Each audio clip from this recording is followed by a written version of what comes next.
Hello, my name is Maria Espinosa, and I'm a student here at the University of Illinois Springfield. Today I'm going to talk about MS and IR spectrometry. The first thing that we're going to analyze today is mass spectrometry. There are 5 simple steps that you can follow to analyze the graph with the different peaks. First, you need to find the M+. It's usually found by looking at different characteristics of any other different peaks, which I'm going to talk about in the next slide. Second, we're going to analyze and find the base peak, which is usually the highest peak on the mass spectrometry image. After analyzing these, we can create a possible formula for our compound. It is called a possible formula because through mass spectrometry, we cannot be 100% sure that the formula we're finding is the correct formula. Fourth, finding the degrees of unsaturation will help us to analyze the different peaks from the compound.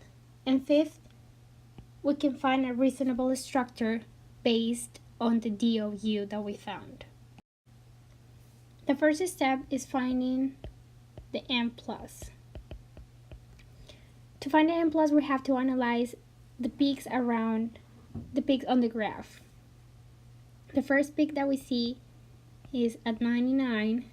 The next one is at 98 and an even number. Let's see if the following peaks could be at even numbers or odd numbers.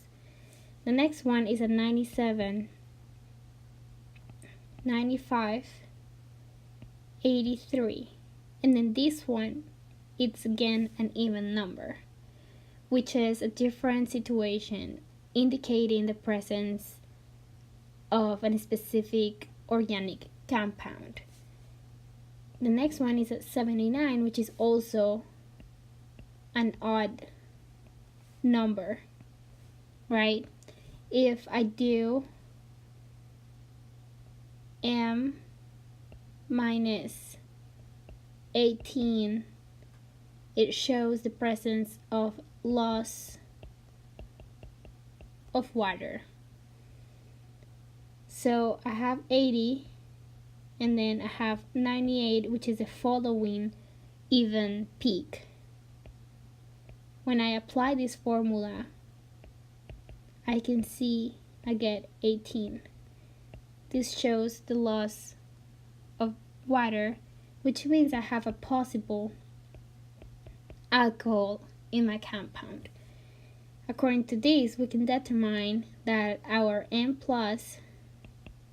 is 98, which is the highest peak in the image. Next, second, we have to find the base peak,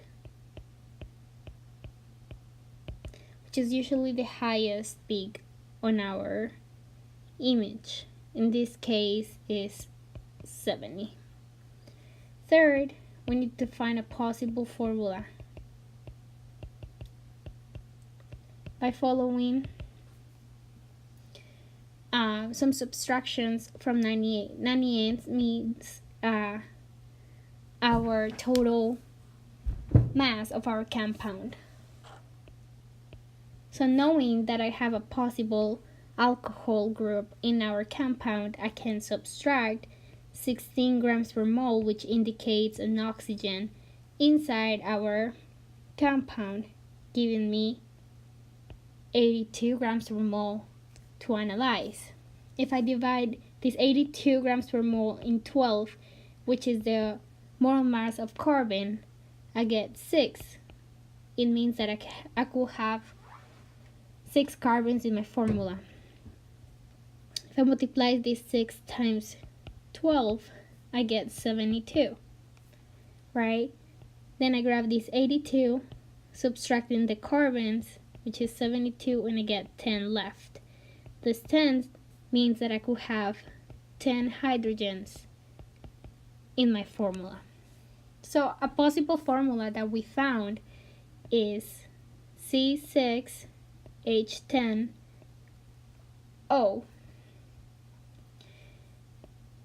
But as I said previously, this is a possible formula. Another formula that we can find is 98, which is our molar mass,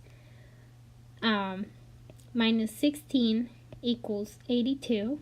Again, just one oxygen. And then instead of doing 6 oxygens, I can do 5. So minus 60, which indicates 5 carbons, and I have left 12 hydrogens, giving me the formula of C5H12O. By analyzing the mass spectra, I can see how I also have a peak in N-28, which is actually our base peak. This shows a loss of a methylene, which shows the presence of a double bond.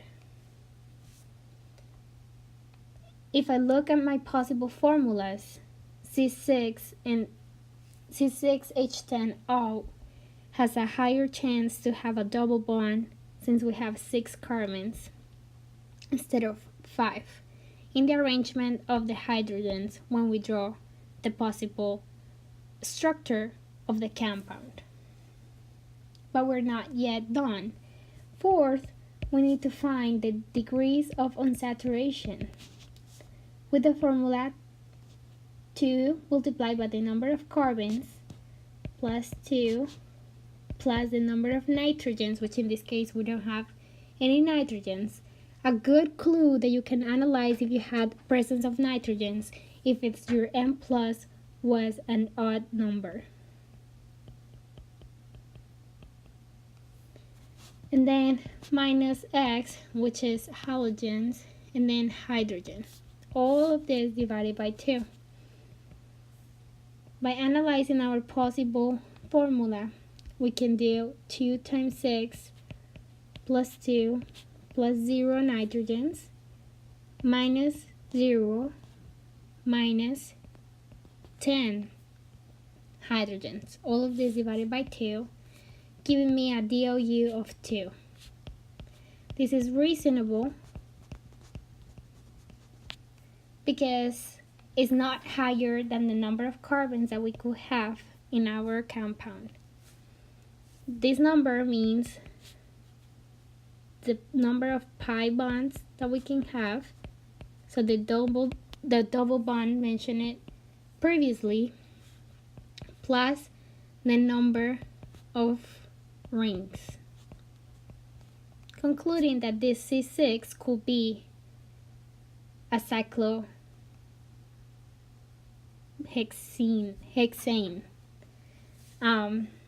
But we will only know the actual structure by looking at further tests other than mass spectrometry.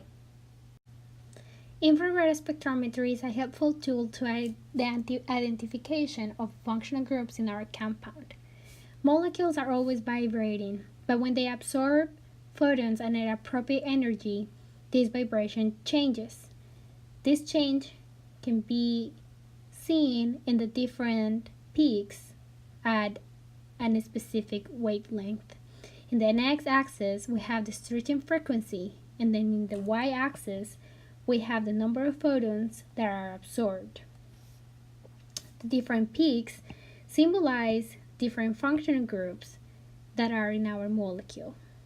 By comparing this information with the reasonable equations done in the mass spectrometry, we can produce a possible structure for our compound.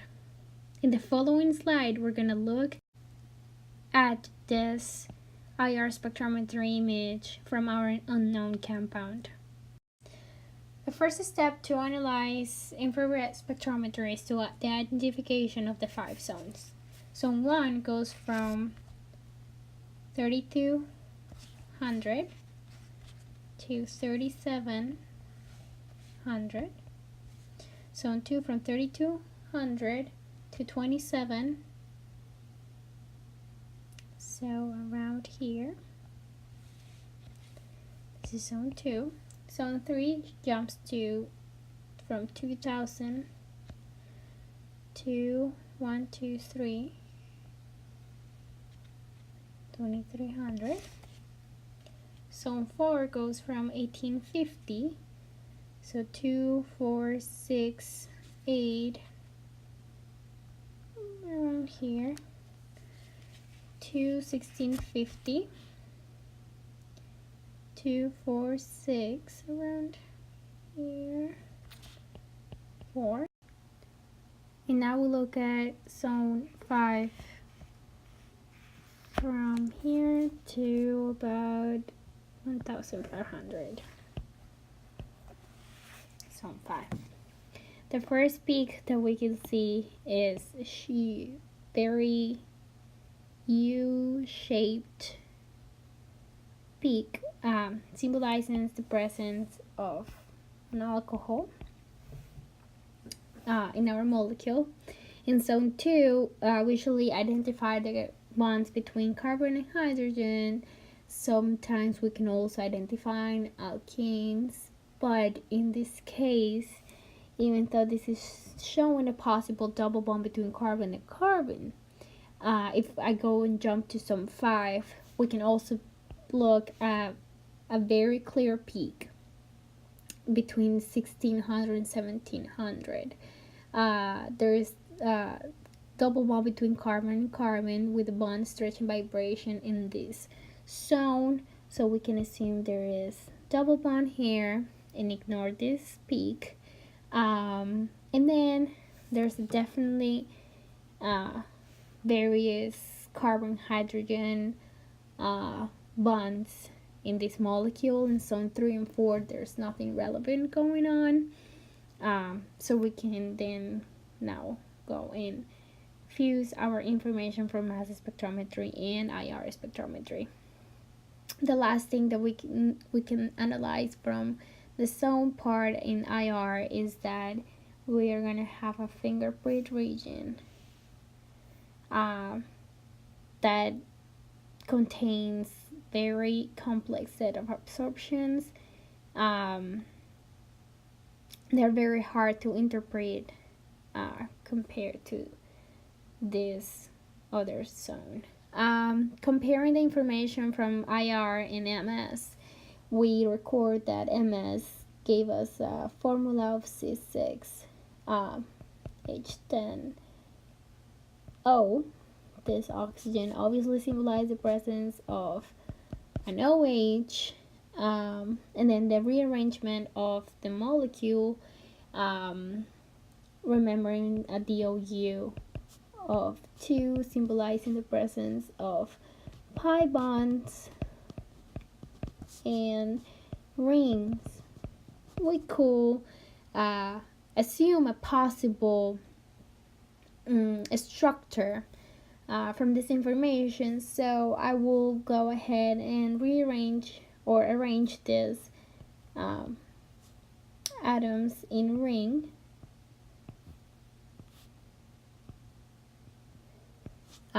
Introducing pi bond, so the double bond that we found around here, making it a cyclohexene, and then we have the presence of an alcohol, so an OH.